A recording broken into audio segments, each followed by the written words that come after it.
नमस्कार साथियों, स्वागत है आपका हिंदी व्याकरण की एक और महत्वपूर्ण वीडियो में जिसका शीर्षक होने वाला है अलंकार। आज हम इस वीडियो में समझेंगे अलंकार की परिभाषा, उसके प्रकार सरल उदाहरणों के साथ। तो चलिए बिना देरी किए वीडियो को शुरू करते हैं। सबसे पहले हम समझते हैं अलंकार की परिभाषा। तो काव्यों की सुंदरता बढ़ाने वाले यंत्रों को ही अलंकार कहा जाता है। देखिए साथियों, अलंकार का शाब्दिक अर्थ होता है आभूषण। तो जिस प्रकार मनुष्य अपनी सुंदरता बढ़ाने के लिए विभिन्न प्रकार के आभूषणों का प्रयोग करता है, उसी तरह जब काव्यों की सुंदरता बढ़ाई जाती है तो उनके लिए अलंकारों का उपयोग किया जाता है। हिंदी में अनेक प्रकार की कविताएं जब लिखी जाती हैं तो उनमें भिन्न भिन्न प्रकार के अलंकारों को जो डाल के जो शोभा बढ़ाई जाती है वही अलंकार कहलाते हैं। आज हम इन्हें डिटेल में समझेंगे कि ये कौन कौन से होते हैं और कितने प्रकार के होते हैं।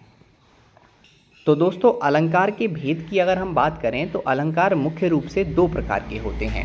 पहला आपका होता है शब्द अलंकार और दूसरा होता है अर्थ अलंकार। शब्द अलंकार क्या कहलाते हैं? जो अलंकार शब्दों के माध्यम से काव्यों को अलंकृत करते हैं यानी उनकी शोभा बढ़ाते हैं, वे शब्द अलंकार कहलाते हैं। यानी किसी काव्य में कोई विशेष शब्द रखने से अगर सौंदर्य आ जाए या कोई पर्यायवाची शब्द रखने से वो लुप्त हो जाए तो ये शब्द अलंकार कहलाता है। यानी अब जब काव्य की शोभा शब्द के माध्यम से बढ़ेगी तो वहाँ पे शब्द अलंकार होगा, और उसमें विशेष पद रखने से यानी कोई विशेष शब्द रखने से उसमें सौंदर्य आ जाएगा। तो शब्द अलंकार कितने प्रकार के होते हैं? तो इसके अनेक प्रकार हैं, लेकिन मुख्य भेद तीन माने गए हैं: अनुप्रास अलंकार, यमक अलंकार और श्लेष अलंकार। आज हम इस वीडियो में केवल शब्द अलंकार के इन्हीं तीन प्रकारों के बारे में बात करेंगे। पहला हमारा अलंकार आता है अनुप्रास अलंकार। तो इसकी परिभाषा है, जब किसी काव्य को सुंदर बनाने के लिए किसी वर्ण की बार बार आवृत्ति हो तो वहाँ पे अनुप्रास अलंकार आता है। किसी विशेष वर्ण की आवृत्ति से वाक्य सुनने में सुंदर लगता है। कैसे होता है ये? उदाहरण के माध्यम से समझते हैं। चारु चंद्र की चंचल किरणें खेल रही थी जलथल में। ये जो पंक्ति है इसमें अनुप्रास अलंकार है, क्योंकि इस उदाहरण में चा वर्ण की आवृत्ति जो है वो बार बार हो रही है। ठीक है, देख सकते हैं आप, चारु, चंद्र, चंचल, इस प्रकार से। तो यहाँ पे क्या हो रहा है? आवृत्ति से वाक्य का सौंदर्य बढ़ रहा है, अतः ये क्या होगा? अनुप्रास अलंकार का उदाहरण होगा। दूसरे उदाहरण के माध्यम से समझते हैं। मधुर मधुर मुस्कान मनोहर, मनुज वेश का उजियाला। देख सकते हैं आप, इस उदाहरण में क्या है? माँ वर्ण की आवृत्ति बार बार हो रही है। तो अनुप्रास अलंकार से आप समझेंगे कि किसी काव्य में जब सुंदरता बढ़ाने के लिए किसी वर्ण की आवृत्ति बार बार हो तो वहाँ पे क्या होता है? अनुप्रास अलंकार होता है। चलिए चलते हैं दूसरे अलंकार की ओर। साथियों, हमारा अगला अलंकार आता है यमक अलंकार।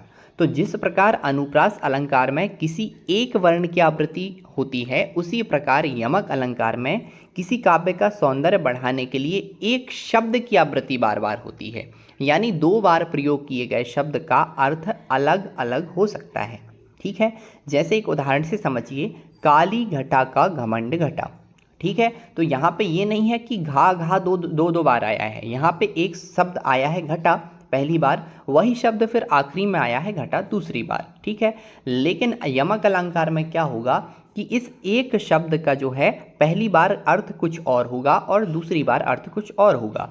जैसे यहाँ पे घटा शब्द की आवृत्ति दो बार हुई तो पहले घटा का शब्द का अर्थ है वर्षा काल, यानी बरसात का मौसम, उड़ने वाली जो मेघमाला ऊपर होती है। ठीक है, और दूसरी बार जो घटा शब्द का उपयोग हुआ है वो हुआ है कम होने के लिए। घटा यानी कम करना, अतः यहाँ पे यमक अलंकार है।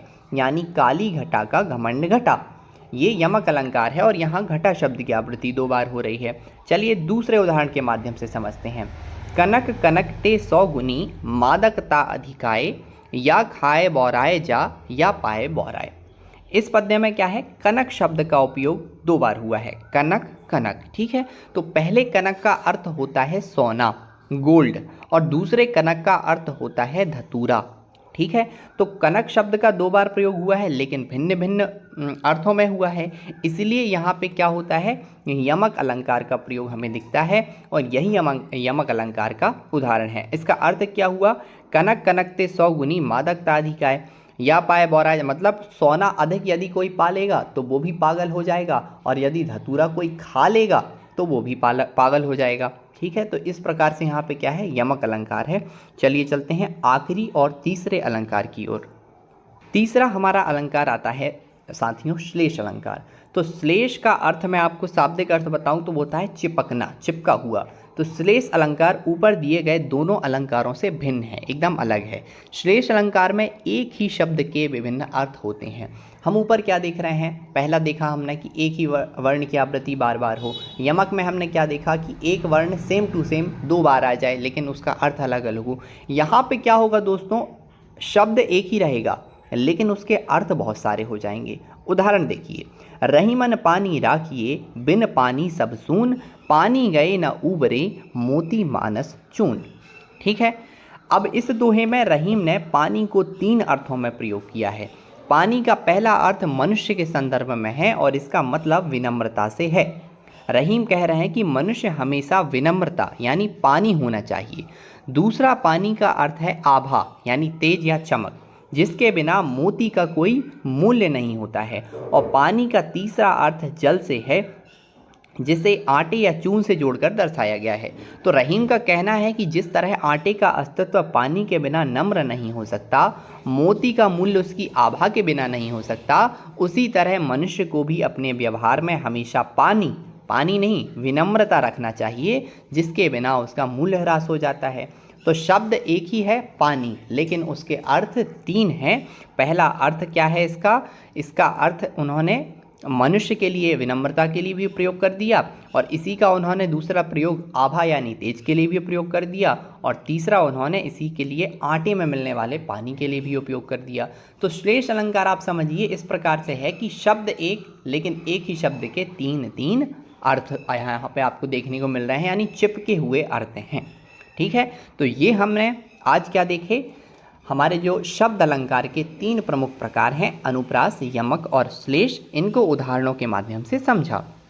दोस्तों इसके बाद पार्ट 2 में हम समझेंगे कि अर्थ अलंकार क्या होते हैं और अर्थ के आधार पर यमक अलंकार के कौन कौन से प्रमुख प्रकार हैं। उदाहरणों के साथ नेक्स्ट वीडियो में मैं आपसे मिलता हूं।